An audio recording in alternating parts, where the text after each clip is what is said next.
Hey guys, welcome back to the channel. If you're new here, my name is Steve. Today I have a special Speedmaster in for review. It is the Apollo 8 Dark Side of the Moon edition. I think this is the Mark II, they call it, the one with the titanium Saturn V rocket at the sub-seconds hand. And thank you to my friends over at Martin Bender for letting me borrow this watch. They're authorized dealers for Omega, Tissot, Tudor, and a number of different brands. I'm going to go ahead and put a link in the description below to their website and an email address and telephone number if you want to reach out to them. So once again, thank you for letting me borrow this watch. And if you haven't done so already, please hit the like and subscribe buttons. Subscribers like you is the only reason I'm able to have these watches on my channel, so I really do appreciate it. All right, so let's go ahead and get into the specs of the Dark Side of the Moon Apollo 8 Speedmaster. We have a case diameter of 44 millimeters, a lug-to-lug of 50 millimeters, a thickness of 13.3 millimeters, a lug width of 21 millimeters. This weighs in at 99 grams. It has a box sapphire crystal with anti-reflective coating on the top and on the bottom, a sapphire crystal on the case back, 50 meters of water resistance. Powering this watch is the Omega caliber 3869 Master Chronometer. This is a coaxial escapement, which is accurate to plus or minus 5 seconds per day. It is manually wound with 50 hours of power reserve, beats at 21,600 hertz, has 26 joules, and is resistant to magnetism up to 15,000 Gauss. And the MSRP of this watch is $14,300. Now, there are a number of different features that separate this from a standard Omega Speedmaster. So first and foremost, let's get into the dial. The dial itself is made out of aluminum and is laser finished to look like the near side of the moon. It also has been partially skeletonized to show off the movement from the front side. We have baton style indices, and the 12 o'clock index has a dot on either side. Above the indices, there are these yellow contrasting squares, and we have an offset minute trek that goes along the outside of the dial. At the top of the dial, we have Omega and the Omega logo painted in white, and Speedmaster written underneath that in the same contrasting yellow. The 3 o'clock subdial is a 30-minute counter with the numerals and minute trek painted in white, and a bit of yellow on the 5-minute markers and on the hand.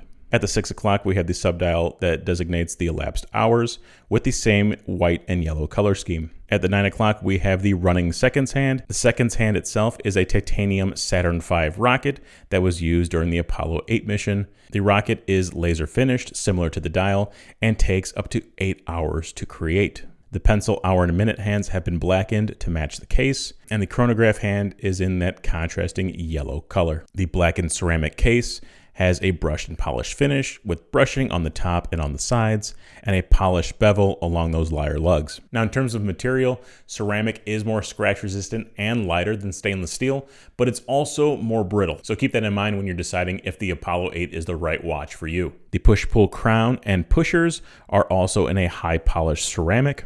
The sapphire crystal is boxed and raised above the bezel. The bezel insert itself is ceramic, and the numerals on the tachometer scale is in white enamel. Moving down to the black rubber strap, we have that same contrasting color between the black strap and the yellow stitching. There are curved end links and holes that are similar to a rally style strap. The strap tapers from 21 millimeters down to 17 millimeters at the titanium and ceramic buckle. So this is the same deployant strap that's found on their mesh bracelet and on their newer rubber bracelets, but this one is in titanium and ceramic. I think it looks great and fits the design of this watch perfectly. Moving to the rear of the watch, we can see the exhibition case back that proudly shows off the 3869 movement. The 3869 is just a skeletonized version of the 3861 coaxial movement. And once again, this is Master Chronometer certified, so it's going to be running at plus or minus 0 to 5 seconds per day. This one's actually running around plus 1 second per day, which is on par with what Omega offers at this price point.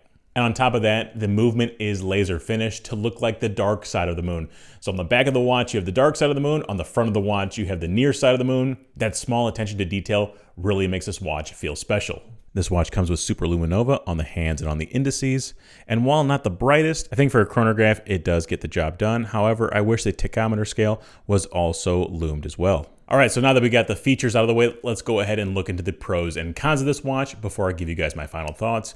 And we'll start off with the cons. The first con being the price at $14,300. This is about a 50% increase over the Mark I. And this watch does have the upgraded Master Chronometer movement with the laser finishing. It does have the Saturn V Rocket at the sub-seconds hand. A price increase definitely needed to happen, especially with the upgrades, but I think this probably would have been better around the $10,000 to $12,000 range. Another negative is going to be the 21 millimeter lug opening. Could they have kept 20 or 22 millimeters to keep it more standard? Yeah, it could have thrown off the design a little bit, so I understand why they went with the 21 millimeters. But then again, I mean, the strap does look good. And staying with the strap, the next negative is that there's no bracelet option. I would have liked to seen a titanium ceramic blend like they did with the buckle. I would like to have seen that in a bracelet form. I think they could have made the design really cool with titanium on the outside, ceramic smaller links in the middle to give it a nice shine. They could do it. I want to see it in the future. I think it could look really well, but a titanium ceramic bracelet would fit this watch beautifully. But a lack of a bracelet option on this watch is a slight negative for me. And my last con, and I was going back and forth on this, but the case and pushers are made out of that ceramic, and it is going to be more brittle than stainless steel. I love the way the ceramic looks and feels on the wrist, but it is just slightly more brittle than stainless steel, so that's why I put it in the negative category. But that's enough of the cons. Let's move on over to the pros, with the first pro being the finishing of this watch. The dial is made to look like the near side of the moon. The movement is made to look like the dark side of the moon. The miniature Saturn V Rocket at the 9 o'clock subdial. The brushing and polishing of the ceramic case. The buckle being made out of ceramic and titanium. The watch being semi-skeletonized. I think they did a bang-up job with finishing this watch from top to bottom. The next pro is going to be the fit of this watch. And yes, it is 44 millimeters big, but with it being light and in that black colorway, I think this watch feels smaller overall. This fits more like a 42 millimeter watch instead of a 44 millimeter watch. And speaking of the case, the black, white, and yellow color scheme of the Speedmaster really works well together. I think it offers a lot of great contrast and easy readability, and also separates it from other Speedmasters in Omega's catalog. So there it is, the Apollo 8 Dark Side of the Moon Speedmaster. Overall, I love this watch, and I think it tells a great story about the Apollo 8 mission. I think they did a great job on these small details, especially when it comes to the lunar surface, both the near side and far side. The mini Saturn V Rocket at the 9 o'clock, it looks great, especially under a macro lens, under a loop. You can see those small details, and it's incredible that they were able to sculpt a miniature rocket with such detail. The 3869 movement in this watch is accurate, it's magnetic resistant, it looks great. I like how they skeletonized the movement, and also the dial to play along with the theme. Overall, this is a special piece that you will not regret adding to your collection. Once again, thank you to Martin Binder for letting me borrow this piece. I will be putting all their contact information in the description box below. And if you haven't done so already, please hit the like and subscribe buttons as well. It really does mean a lot to me. So that's my review of the Dark Side of the Moon Speedmaster. And if you're still here, let's go ahead and watch my Urban Gentry Long Island Watch ISL 266 review right here.